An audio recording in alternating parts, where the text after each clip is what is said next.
وهرين waxaan halkan ka cadeynayaa in wasiirka duulista iyo gaadiidka cirka Soomaaliya Ali Axmed Jaamac Jangeli iyo dawladda uu ka tirsanayay mudane Xasan Sheekh Maxamuud hadda dhacday inay sabab u ahaayeen fashilkii ku yimid wada hadaladii labada dawladood ee Soomaaliland iyo Soomaaliya iyagoo oo ka cagajiiday inay fuliyaan qodobkii ugu horeeyay ee ugu muhiimsanaa ee ku saabsanaa maamulidda hawada dalkii la isku oran jiray Soomaaliya oo dunidu ay soo jeedisay in loo sameeyo guddi dhexdhexaad ah oo ka madax banaan arrimaha siyaasadda xaruntooda laga maamulay laga hagan laga dhigo Hargeysa arintaas dawladda Xasan Sheekh runtii way ka maagtay way kamay dhabaynin oo go'aan sax kamay qaadan arintaas waxay sabab u noqotay inay sii socon waayaan wada hadaladii labada dawladood sida ka warqabtaan hay'adda ECAO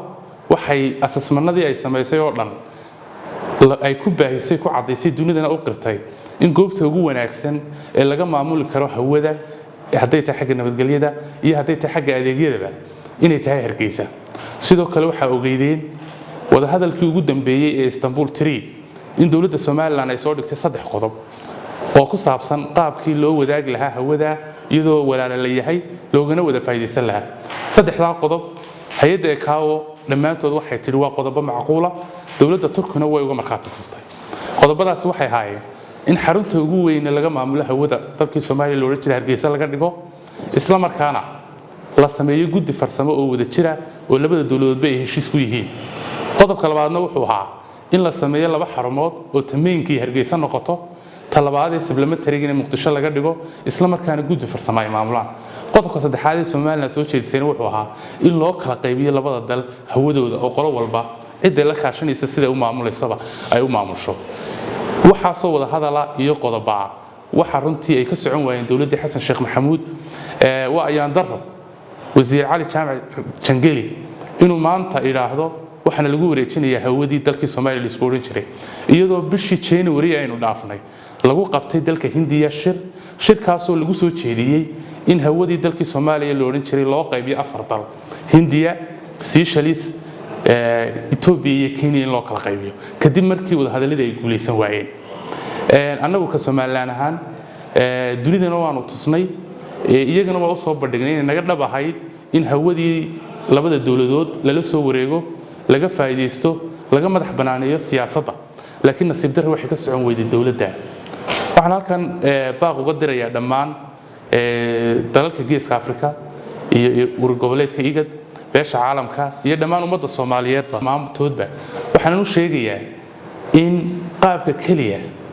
ee hawada dalkii la isku oran jiray Soomaaliya lagu soo wareejin karo ama wada hadalka lagu maamuli kara inay tahay qaab isfaham waa heshiis labada dawladood ay gaadhaan ayaa lagu maamuli karaa oo lagu soo wareejin karaa suuragal dhinacna uma aha in iyadoo la isfiqaafsan yahay in hawadii qolo lagu wareejiyo way hawadu waa peaceful isku frequency baynu welinahay towerka Hargeysa iyo ka Muqdisho isku frequency bay ka hadlaan hadii qolo la israajo joobana waxa ka soo baxaya meesha finance iyo hawadii oo finance noqotay ayaa ka soo baxaysa waxaan halkan ugu baaqayaa sidoo kale dawladda la doortay mudane Maxamed Cabdullaahi Farmaajo anagoo rajaynaa insha Allah inuu ku guuleysto xilka iyo ummadda dhibaataysan inuu dhibta ka saaro waxaan u sheegaynaa in aanu qaadin talaabadii iyo wadadii uu maray dawladdii ka horeysay Xasan Sheekh Maxamuud oo gacan bidixaysay oo run ka sheegin mowduuca iyo xaaladda ay ku sugan tahay hawadii dalka Soomaaliya waxaan u jecelahay in wada hadal kasta oo labada dawladood ay galaan ay furo u noqoto in laga heshiiyo hawada taasoo sababi karta hadii laga heshiiyo isu soo dhawaansho sababi karta in mustaqbalka labada dawladood wada hadalkooda ay ku guuleystaan fashilaad kasto ku timaada wada hadalada iyo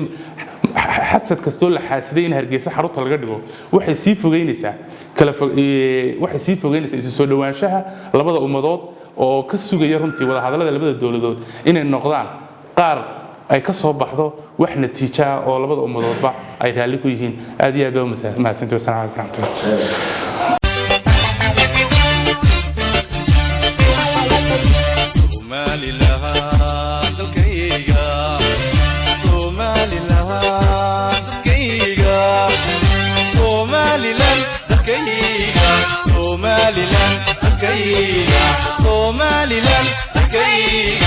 Somaliland